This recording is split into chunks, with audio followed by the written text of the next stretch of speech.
देख रहे हैं जौहर झारखंड। आपके साथ मैं हूं शिप्रा झा और बुलेटिन की शुरुआत इस वक्त की बड़ी खबर के साथ करेंगे। रांची से बड़ी खबर मिल रही है जहां बिहार की ईओयू की टीम पहुंची हुई है और रांची में भी इसको लेकर जांच चल रही है। नीट मामले में टीम ने जांच की। रांची के बीआईटी इलाके में ये जांच की गई है और जांच को लेकर गोपनीयता बरती जा रही है। किसी को कुछ नहीं बताया जा रहा है। काफी गोपनीय तरीके से जांच पड़ताल जारी है। प्रश्न पत्र लीक मामले में जांच के लिए ये टीम रांची पहुंची है। कुछ लोगों से टीम ने पूछताछ भी की है और खबर ये भी मिल रही है कि एक कुरियर वाले से भी ईओयू की टीम ने रांची में पूछताछ की और पूछताछ के बाद हालांकि कुरियर वाले को छोड़ दिया गया है। प्रश्न पत्र लीक से जुड़े मामले में लगातार कार्रवाई जारी। ईओयू की टीम रांची पहुंचकर जांच पड़ताल कर रही है। जो ईओयू की टीम है बिहार की, वो यहाँ पर पहुंची है और फिलहाल जो है वो सदर थाना क्षेत्र स्थित बीआईटी इलाके में अगर बात की जाए तो वहाँ पर एक कुरियर वाले को भी उससे पूछताछ की जा रही है और मामले में कई अहम जानकारियाँ जो है वो जुटाने की कोशिश की जा रही है। तो कहा जा सकता है इसका तार जो है वो झारखंड से जुड़ गया है और इस पूरे नेक्सस में रांची और पटना के साथ साथ और भी कई जगहों के नाम जो हैं वो सामने आ रहे हैं। तो अब देखना होगा कि इस पूरी जांच में किस तरह से मामले आगे बढ़ते हैं। लेकिन जाहिर तौर पर जिस तरह से इसमें जो लोग शामिल हैं उनके चेहरे पर जिस तरह से नकाब उठ रहा है वो आने वाले दिनों में एक बड़ा खुलासा कर सकता है। कैमरामैन संजीव तिवारी के साथ ओम प्रकाश, न्यूज़ 18 रांची। तो नीट पेपर लीक मामले में रोज बड़े बड़े खुलासे हो रहे हैं। पेपर लीक के तार बिहार से होते हुए अब झारखंड तक जुड़ गए हैं। बिहार के आर्थिक अपराध इकाई ने देवघर से 6 लोगों को गिरफ्तार किया है। आप ही रिपोर्ट देखिए।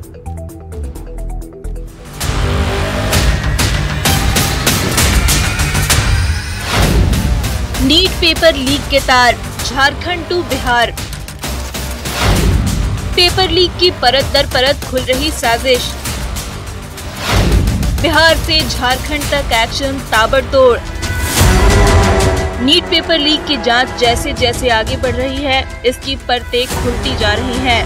पेपर लीक के तार बिहार से होते हुए अब झारखंड तक जुड़ गए हैं। बिहार की आर्थिक अपराध इकाई ने अब झारखंड में कार्रवाई करते हुए देवघर से 6 लोगों को गिरफ्तार किया है। ये सभी बिहार के नालंदा के रहने वाले हैं जो देवघर में किराए के मकान में छिपकर रह रहे थे। इससे पहले ईओयू की टीम ने पेपर लीक मामले में बिहार से 13 आरोपियों को गिरफ्तार किया था, जिसमें 4 नीट अभ्यर्थी हैं। पटना के शास्त्रीय नगर पेपर लीक मामले में लगातार विभिन्न जगहों से आरोपियों की गिरफ्तारी की जा रही है। इसी कड़ी में देवघर के देवीपुर स्थित इसी घर से 6 अपराधियों को जो है यहाँ से देवीपुर पुलिस और ईओयू की टीम जो है देर रात यहाँ से छापेमारी कर इन 6 लोगों को यहाँ से गिरफ्तार किया गया है। आपको बता दें कि सामने जो शेड दिख रहा है उसी शेड में सभी लोग पार्टी कर रहे थे जिस समय पर यहाँ पर पुलिस पहुँची थी और यहाँ से सभी लोगों को उठाकर पुलिस लेकर गई है वापस पटना। बिहार पुलिस की टीम ने हजारीबाग में भी नीट के लिए बनाए गए परीक्षा केंद्रों की जांच की है। बताया जा रहा है कि लीक हुए पेपर का सॉल्वर गैंग रांची और हजारीबाग से ऑपरेट कर रहा था। हजारीबाग के एक होटल में परीक्षार्थियों को रखकर जो है क्वेश्चन रटवाए जा रहे थे। उसमें से पुलिस को भी बड़ी सफलता मिली थी और उसमें जो है ईओयू की टीम जो है उन्होंने भी जो है कई कार्रवाई की थी। 5 लोगों को हिरासत में लिया था। लेकिन बात अभी हम वर्तमान में नीट परीक्षा की कर ले तो जिस तरीके से धांधली का मामला प्रकाश में आया है, हजारीबाग में भी जो है कई तरह की जो छानबीन किए जा रहे हैं, इससे कहीं ना कहीं जो इस मामले से जुड़े हुए जो लोग होंगे उनकी गिरफ्तारी की भी जो है वो संभावना जताई जा रही है। Sikandar Kumar Yadavendu NEET paper leak कांड का मुख्य आरोपी है। सूत्रों से मिली जानकारी के मुताबिक नीट पेपर लीक कांड के आरोपी सिकंदर कुमार यादवेंदु की बेटी भी एमबीबीएस की पढ़ाई कर चुकी है। आरोपी सिकंदर यादवेंदु का दामाद पीजी की पढ़ाई कर रहा है। सिकंदर कुमार यादवेंदु पर नीट पेपर लीक कांड में 4 अभ्यर्थियों की सेटिंग कराने का आरोप है, जिसमें भतीजा अनुराग यादव भी शामिल है। अनुराग यादव भी नीट परीक्षा का अभ्यर्थी है। अब जरा जानते हैं पेपर लीक कांड में शामिल संजीव मुखिया और उसके परिवार के बारे में। संजीव मुखिया परीक्षा माफिया है। उसका बेटा डॉक्टर शिव पीएमसीएच से एमबीबीएस कर चुका है। डॉक्टर शिव कुमार शिक्षक परीक्षा भर्ती लीक पेपर मामले में गिरफ्तार हुआ है। खेमनीचक से प्रभात रंजन के मकान में परीक्षार्थियों को उत्तर रटवाया गया था। प्रभात रंजन की बेटी भी MBBS कर चुकी है। सूत्रों से मिल रही जानकारी के मुताबिक पेपर लीक के मास्टरमाइंड संजीव मुखिया और प्रभात रंजन के बीच संबंध के पुलिस को पुख्ता सबूत भी मिले हैं। तो कुल मिलाकर हम ये कह सकते हैं कि लगातार पेपर लीक मामले में कार्रवाई की जा रही है, जिसके तहत देवघर से भी इसके तार जुड़े और जिसमें 6 आरोपियों को पुलिस ने गिरफ्तार कर वापस पटना ले गई है। मनीष दुबे, न्यूज़ 18 देवघर। बढ़ते हैं आगे, अगली खबर आपको राजधानी रांची से बता दें, जहां नामकुम थाना इलाके से बम मिलने से हड़कंप मच गया। जमीन खुदाई के दौरान ये बम मिला है। सूचना मिलते ही झारखंड जगुआर की BDS टीम मौके पर पहुंच गई और बम को डिफ्यूज कर दिया गया। जानकारी के मुताबिक ये 81 मोर्टार का बम है, जिसका इस्तेमाल सेना करती है और इसके बाद इसकी जानकारी जैसे ही मिली तो BDS की टीम ने इसे डिफ्यूज कर दिया है। तस्वीरें हम आपको दिखा रहे हैं। जमीन खुदाई के दौरान ये बम बरामद किया गया है। हालांकि बम को डिफ्यूज कर दिया गया है।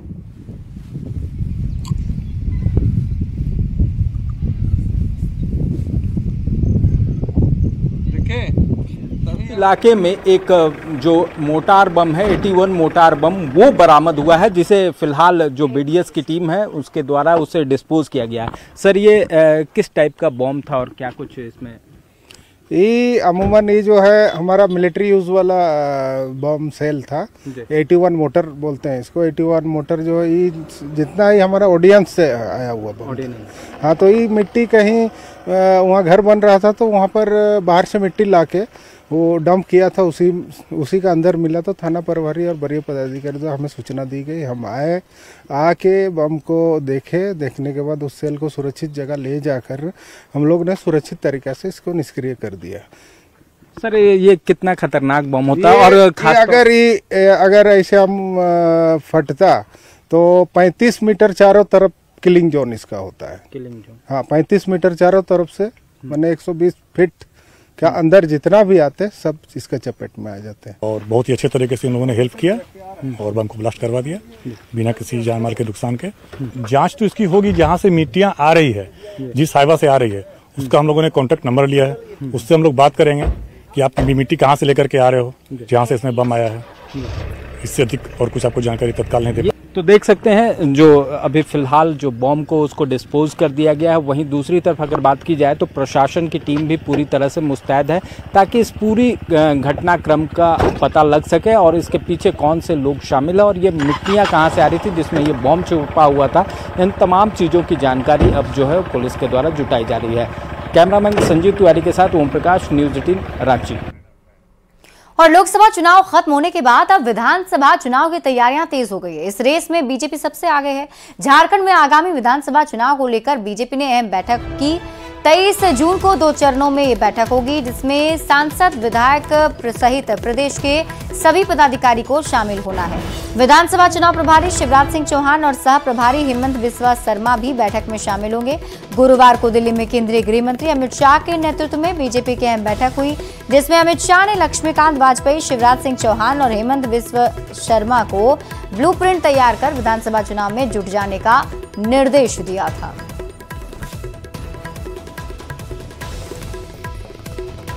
धोखाधड़ी मामले में अभिनेत्री अमीषा पटेल और अजय सिंह के बीच समझौता हो गया है। रांची में डिस्ट्रिक्ट लेवल सर्विस अथॉरिटी में हुई सुनवाई के दौरान दोनों पक्ष वीडियो कॉन्फ्रेंसिंग के जरिए उपस्थित हुए।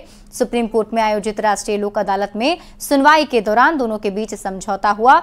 बता दें कि अमीषा पटेल को शिकायतकर्ता अजय सिंह को 2.75 करोड़ रुपए लौटाने थे। अमीषा अब तक करीब 1.51 करोड़ लौटा चुकी हैं। उन्हें अभी भी 1.24 करोड़ रुपए लौटाने थे। इससे पहले 9 मार्च को रांची सिविल कोर्ट में आयोजित राष्ट्रीय लोक अदालत में दोनों के बीच 5 किस्तों में 2.75 करोड़ रुपए लौटाने की शर्त पर समझौता हुआ था। 7690/2022 है, जिसमें अमीषा पटेल और अजय सिंह पार्टी हैं और इनका केस माननीय सुप्रीम कोर्ट में पेंडिंग है। इसी का आज ये क्या कहते हैं थ्रू VC हम लोगों ने एक सक्सेसफुल सक्सेसफुल तरीके से इसका निष्पादन करवाया है। यहाँ पर रांची में कंप्लेन केस हम लोगों के द्वारा किया गया था, मेरे क्लाइंट के द्वारा, जो कि चेक बाउंस का था और इसमें 420, 406, 384, 85 और 506, 504 और 34 आईपीसी में। DLSA secretary, even DLSA team के द्वारा जो है बड़ा ही अथक प्रयास से यह मामला सेटल हुआ। अब था कुछ लेन देन का ही मामला था, चेक बाउंसिंग का केस भी था, इसमें हम लोग 406, 420 भी था, जिसमें सुप्रीम कोर्ट हम लोग गए हुए थे। सुप्रीम कोर्ट में बाकी मैटर्स को स्टे करके चेक बाउंस के मामले को आगे बढ़ाया गया था, जो कि अर्लियर हम लोगों का सेटल भी हुआ है। 9 मार्च को एक लोक अदालत यहाँ लगा था, उस लोक अदालत में सेटल हुआ, जिसके लाइट में पैसा हम लोगों ने पोस्ट डेटेड चेक भी दिया था, पैसा समय पर दिया जा रहा है। कल्पना सोरेन 3 दिवसीय जनसंवाद कार्यक्रम में शामिल होने के लिए गिरिडीह पहुंची हैं। इस दौरान उन्होंने लोगों की समस्या सुनी और अधिकारियों को तुरंत कार्रवाई का निर्देश भी दिया। कल्पना सोरेन ने कहा कि मैं जमीन पर उतरकर काम करने में यकीन रखती हूं। रिक्वेस्ट आए हम लोग के पास स्कूल के लिए, तो खास करके अभी रोड हमारा और बिजली और पानी सबसे पहले प्राथमिकता। और मैंने साथ साथ में जैसे बताया था कि मेरी बहनों लोगों के लिए मैं अपना एक यहाँ पे डिग्री कॉलेज खोलना चाहती हूँ, तो उसके लिए भी मैंने प्रक्रिया को मैं आगे बढ़ाने जा रही हूँ। मेदिनीनगर के रेडमा समाहरणालय में पानी, बिजली और राशन की समस्या को लेकर बीजेपी ने विरोध प्रदर्शन किया है। प्रदर्शन में डाल्टनगंज विधायक आलोक चौरसिया, पांकी विधायक डॉक्टर शशि भूषण मेहता और कई बीजेपी के कार्यकर्ता भी शामिल हुए। मुझे उम्मीद है कि इसमें से जिला प्रशासन जागेगी और यहाँ के लोगों की जो मांग है उसको पूरा करने का काम है। आज पानी की जो समस्या है वो समस्या सबसे गंभीर है। ये करीब 10,000 करोड़ का घोटाला ये सरकार के सब मंत्री के द्वारा उनके निर्देशन में उनके लोगों के द्वारा किया गया है। और आज पानी के लिए त्राहिमाम क्यों है, इतना पैसा बर्बाद करने के बाद भी ये केंद्र सरकार की महत्वाकांक्षी योजना थी और महत्वाकांक्षी योजना को ये खटाई में लोग डाल दिया। आप देख रहे हैं कि झारखंड की सरकार, ये जो चंपई सोरेन की सरकार वर्तमान में है और पूर्व में हेमंत सोरेन जी की सरकार के द्वारा जिस प्रकार से इसे झारखंड कर दोहन किया गया, झारखंड को लूटने का काम किया गया, झारखंड के विकास की गति को रोकने का काम किया गया। हजारीबाग में गिरफ्तार हिंदू प्रचारक अमन कुमार के घर पहुंचे बीजेपी सांसद मनीष जायसवाल और इस दौरान बीजेपी नेता मनीष कश्यप भी मौजूद रहे। मनीष जायसवाल ने कहा कि अमन एक हिंदू प्रचारक है, ना कि अपराधी, और उसको गिरफ्तार करना समझ से परे है। मनीष कश्यप ने भी कहा कि अमन कुमार निर्दोष है और उसे साजिश के तहत फंसाया गया है। बता दें कि रामनवमी का जुलूस निकालने को लेकर अमन कुमार और प्रशासन के बीच झड़प हुई थी, जिसके बाद पुलिस ने पटना से उसको गिरफ्तार किया था। का राजनीति है। इस देश में कोई भी रोड हो, कोई भी सड़क हो, वहां से कोई भी जुलूस का आना जाना बैंड नहीं है। ये मोदी का इशू बहुत दिन से चल रहा था। सरकार का दायित्व तो बनता था कि जिन लोगों ने भी इसको रोका है उस रोड को उससे फ्री कराएं और कोई भी आदमी कहीं से जा सकता है, आ सकता है। इसी रोड पर पूरे भारतवर्ष में कहीं पर भी रोक नहीं है। जैसा कि सांसद महोदय ने कहा कि अमन अपराधी नहीं है, पहला चीज, और सांसद महोदय ने ही कहा कि जब जुलूस शांतिपूर्वक चला गया था और उसके बाद से वापस आ रहा था, तो कहीं नहीं तो कहीं इसमें साजिश की बू आ रही है और साजिश के तहत अमन कुमार को फंसाया गया है। सोशल एक्टिविस्ट है, अपने धर्म की बात करते हैं, झारखंड के लोगों की बात करते हैं, झारखंड के गरीबों की बात करते हैं, इसलिए जो है उन्हें फंसाया गया। अब कहां से फोन करके फंसाया गया, क्यों इस प्रकार, देखिए उस घटना में जो है कुछ मुस्लिम समाज के लोगों का भी नाम है, लेकिन मुस्लिम समाज के किसी भी व्यक्ति को अभी तक गिरफ्तार नहीं किया गया है।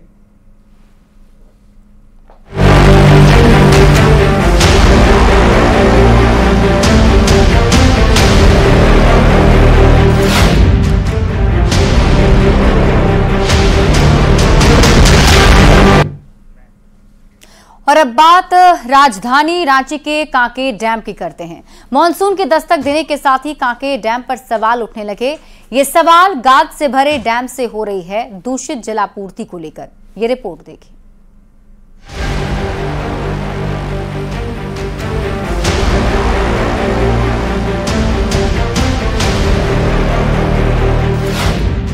कांके डैम का पानी पीने वाले सावधान।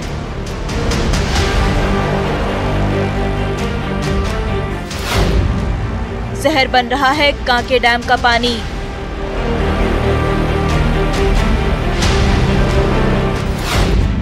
कांके डैम से सप्लाई हो रहा जहरीला पानी।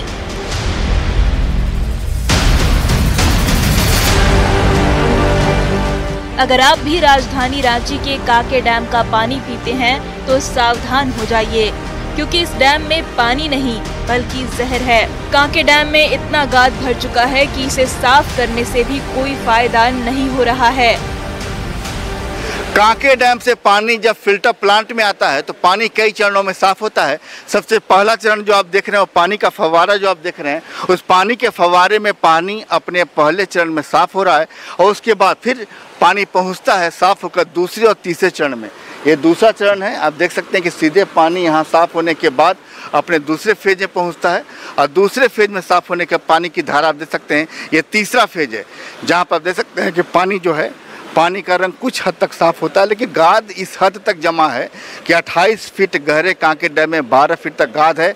और यहाँ पर जो स्थिति है वास्तव में गंध यानी दुर्गंध इतनी ज़्यादा है कि आप बहुत देर तक खड़े नहीं रह सकते। जो उचित जो केमिकल डालना चाहिए जो मात्रा में, सही मात्रा में आज तक नहीं डलाया है और मुझे लगता है कहीं न कहीं यहाँ पे पूरा विभाग का यहाँ पे मिली भगत है। नहीं सर, कंप्लेन तो खैर जो होता है वो तो वो ऊपर तक तो पहुँचता ही है और उसका भी समाधान किया जा रहा है, ऐसा कि नहीं कि मतलब लोग बैठे हैं।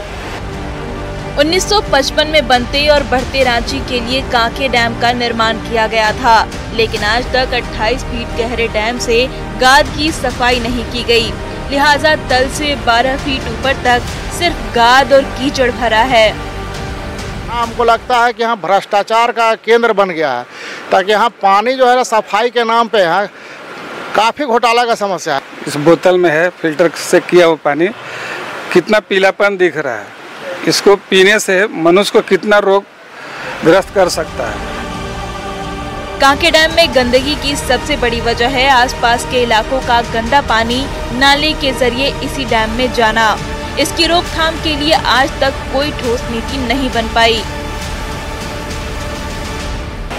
तो कांके डैम का पानी अगर आप पीने जा रहे हैं तो जरा सतर्क हो जाइए। यह 12 फीट गाद वाला पानी है जो वास्तव में अगर आपके शरीर में जाएगा तो हो सकता है कोई बीमारी भी आपको हो, क्योंकि पानी जो साफ हो रहा है वो पानी घरों तक जो पानी पहुंच रहा है उस पानी की स्थिति खुद आप अपने घरों में जांच भी सकते हैं और जांच पर कर ही पानी पीना बेहतर होगा। संजय कुमार सिन्हा, न्यूज़ 18 रांची। और इसी बीच रुक कर लेते हैं बड़ी खबर की। रांची से बड़ी खबर मिल रही है। आलमगीर आलम के ओएसडी संजीव लाल की जमानत याचिका मामले से जुड़ी बड़ी खबर। ईडी की ओर से जवाब के लिए कोर्ट से समय मांगा गया है। पीएमएलए की विशेष कोर्ट 29 जून को इस पर अब सुनवाई करेगा। संजीव लाल पर टेंडर घोटाला के जरिए मनी लॉन्ड्रिंग करने के आरोप हैं। 6 मई को ईडी ने संजीव लाल और उनके नौकर जहांगीर आलम को गिरफ्तार किया था।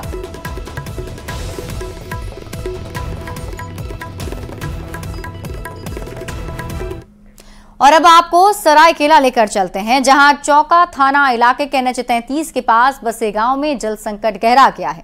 आलम यह है कि बच्चे कुआं से अपना प्यास बुझा रहे हैं। स्कूल के करीब एक चापाकल लगा है, लेकिन बीते कई महीनों से चापाकल खराब रहने के कारण बच्चे कुआं से पानी पीने को विवश हैं। बच्चे घर से पानी का बोतल लाते हैं, लेकिन जब बोतल का पानी समाप्त हो जाता है तो कुआं का पानी बोतल में भरते हैं और उसे पीते हैं। वहीं सरकार, अधिकारी, पीएचडी विभाग, मुखिया, विधायक और सांसद सभी बच्चों के इस दर्द से बेखबर है। मुखिया ने कहा है कि फंड नहीं होने के कारण चापाकल मरम्मत नहीं किया जा सका। वहीं पेयजल विभाग मौनी बाबा बना हुआ है। अक्सर जब भी हम यहाँ गाँव आते हैं हॉस्पिटल हमेशा दिखाई देता है कि बच्चे लोग ही आते हैं, नाला के भी निर्भर करता है। जब भी देखते हैं बच्चे लोग को पानी की यहाँ सुविधा भी नहीं है, चापाकल भी नहीं है, कुआं भी, ऐसे कुछ भी साधन नहीं है। तकलीफ तो बहुत ही ज़्यादा है। हमारे जो स्कूल के चापाकल हैं वो हम लोग लगभग 6 महीने से खराब है चापाकल, और बच्चों को पानी के लिए मतलब गड्ढे पर ही निर्भर करना पड़ता है। सामने जो नाला बहती है उसी नाला पर बच्चे आते हैं। यहाँ बच्चे लोगों के पानी के लिए बहुत अभाव है।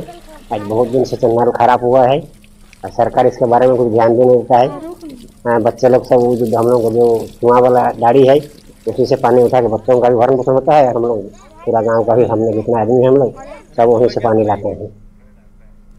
भीषण गर्मी का असर अब हरी सब्जियों पर भी दिखने लगा है। जमशेदपुर में सब्जी की कीमतों में भारी बढ़ोतरी हो गई है, जिससे रसोई का बजट बिगड़ रहा है। टमाटर की बढ़ी कीमत जहां लोगों को रुला रही है, वहीं आलू, प्याज सहित अन्य सब्जियों की बढ़े दाम से उनका बजट बिगड़ रहा है।